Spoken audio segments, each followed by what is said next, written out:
All right, another good thing. Today was June 18th. And when I think back to June 18th, 2013, that's 12 years ago. That's probably, one of the last days I went to a record store, spent a bunch of money, and was super excited because Kanye West dropped Yeezus, Mac Miller dropped Watch a Movie with the Sound Off, and J. Cole dropped his sophomore album, Born Sinner. I bought all three. I loved all three. I think it's kind of interesting time period in hip hop because, it's towards the end of the blog era, but not quite yet. Dat Piff's still around, live mixtapes is still around. And people were still going to the store to buy music. I bought my shit at Zia Records in Phoenix. And I want to talk about just Kanye, man, for a sec, because when this album came out, the buzz was so crazy. I remember he was doing these screenings, listening sessions, if you will, all across the country for Yeezus. And I remember he did one in Phoenix, and we watched it somewhere downtown. They like projected the album onto a wall. And I remember kind of being thrown off. I was super thrown off by Yeezus when I first heard it. As like a crazy Kanye fan, I was just very like, this is different. It's probably Kanye's first or second most polarizing album of the good stuff. So we got to be very clear when I say of the good stuff, because I feel like Yeezus, it goes Yeezus, Life of Pablo, Yay, and then things get hairy. You get Jesus is King. Donda was solid. And then anything after Donda, we're just kind of like chalk up to like unfinished Kanye that he puts out. But I would say it's either 808s and Heartbreaks or Yeezus when we think about polarizing. People either love these albums or hated them. There wasn't a lot of people who was like super in the middle on these two projects. So Yeezus to me is very high. And I did not initially love Yeezus. It probably took like 2 weeks for it to really grow on me. But, I think back to what music sounded like then and how much of a sonic risk Kanye took on Yeezus. And, we always hear about Ye sampling people on certain albums, sampling people's vibes, having people around. I think he sampled Kid Cudi on 808s and Heartbreaks. Kind of sampled his sound, you know what I'm saying? Kind of did Kid Cudi shit to the highest degree. And I think on Yeezus, he sampled Travis Scott and Mike Dean. Mike Dean obviously handled a lot of the production on this album. I think he handled all of it, not like 90% of it. But Travis Scott was around. Travis Scott helped write on some of these records. And I think when you hear Yeezus, it kind of makes Travis possible. It makes Rodeo possible. It makes Days Before Rodeo possible before that. And I think it's aged, gracefully. When we think about, one of my favorite Kanye songs ever is Blood on the Leaves. Such a fucking incredible record. I also think Black Skinhead. Banger. Fucking banger. Also, Black Skinhead might have been a little... Come on. He was leaving the crumbs. He was leaving some crumbs there. New Slaves. Hold My Liquor's probably my second favorite song on this album. Hold My Liquor had Chief Keef on it, which is crazy. Because I remember being like, why the fuck is Chief Keef on this album? Fucking amazing. Of course, Bound 2. A lot of people like Bound 2. I'm not as high as Bound 2 as most people. That sample's crazy. Incredible sample. And I'm in it. One of the most aggressive sex songs ever.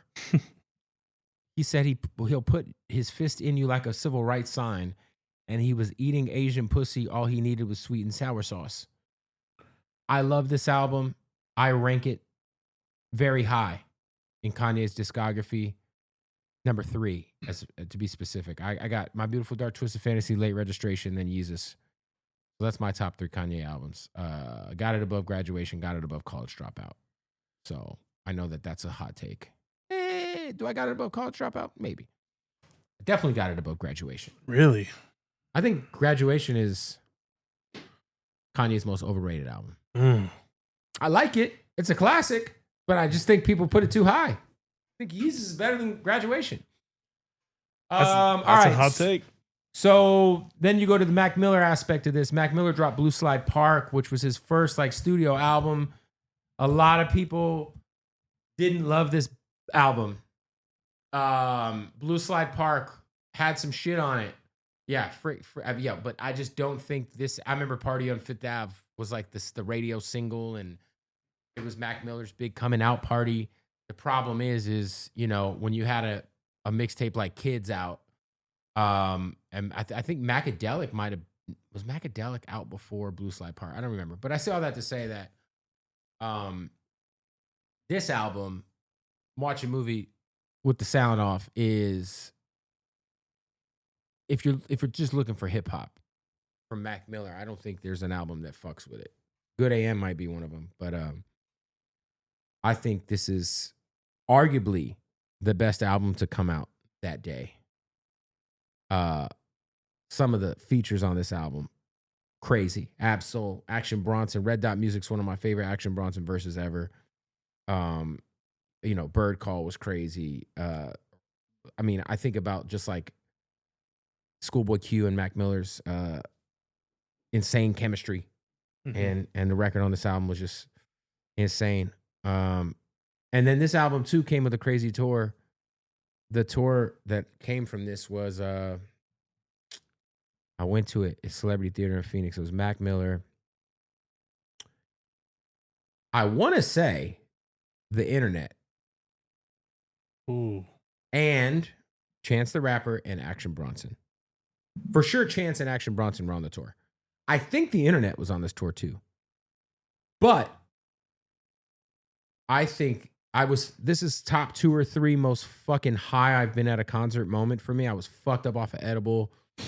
I had dabbed backstage with Action Bronson. That's on YouTube somewhere. I was fucking cooked.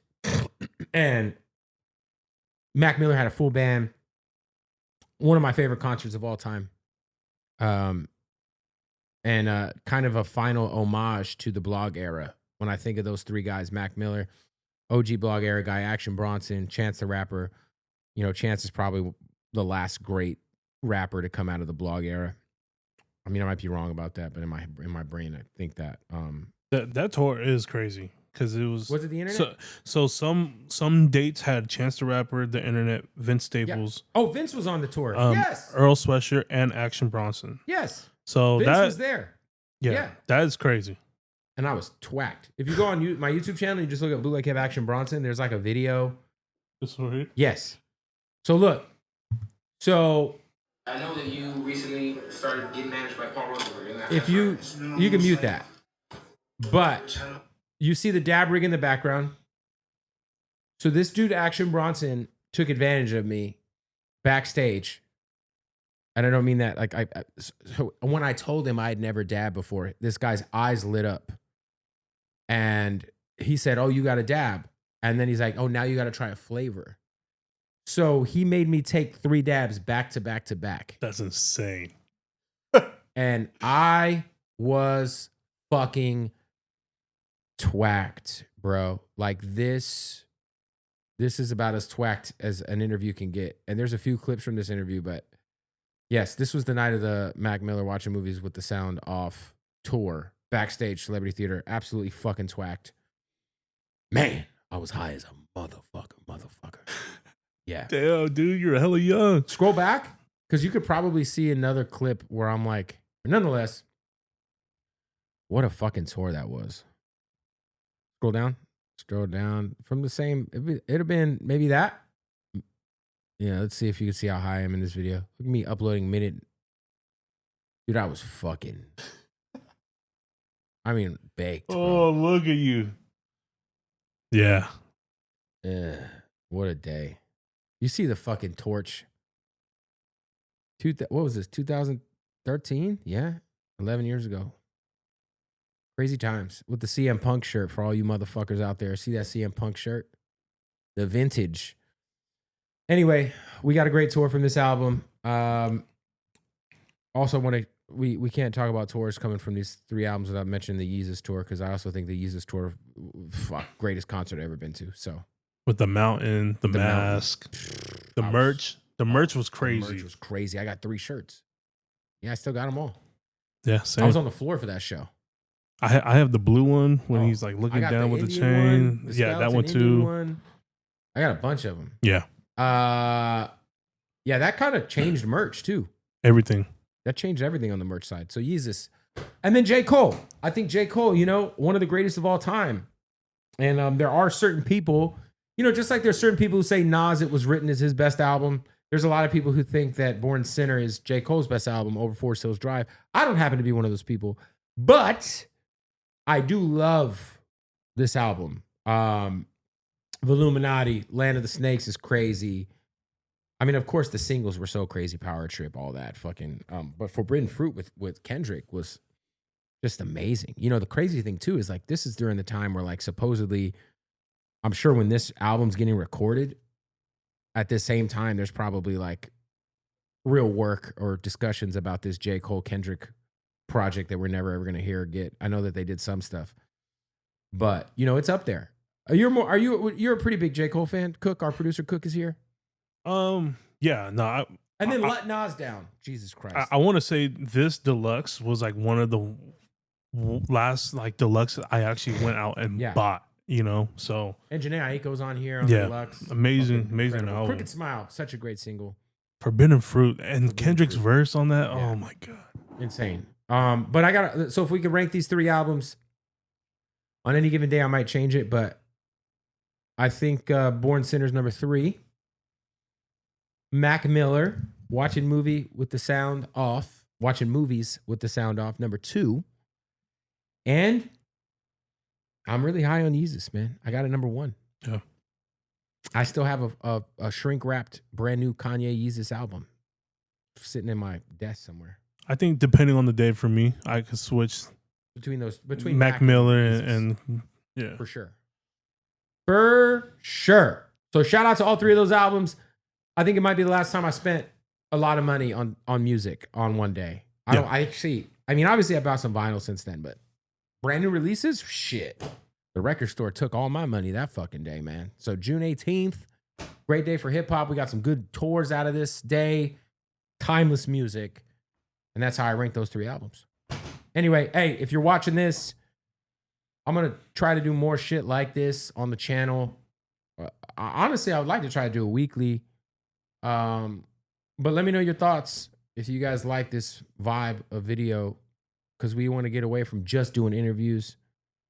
So that way y'all could kind of get more of my take on certain shit, especially when it comes to this hip hop shit, So yeah, leave a comment. I'm sure a lot of people are going to argue about me putting French Montana in my top 50. Come on, guys. Or Yeezus better than Mac Miller, or whatever it is. But leave a comment with your thoughts. And if you want more shit like this, we'll be back hopefully next week. I don't know if it's going to be the same format. I don't know if it's going to be shot here. It might be at my house. Who fucking knows? But thank you for watching.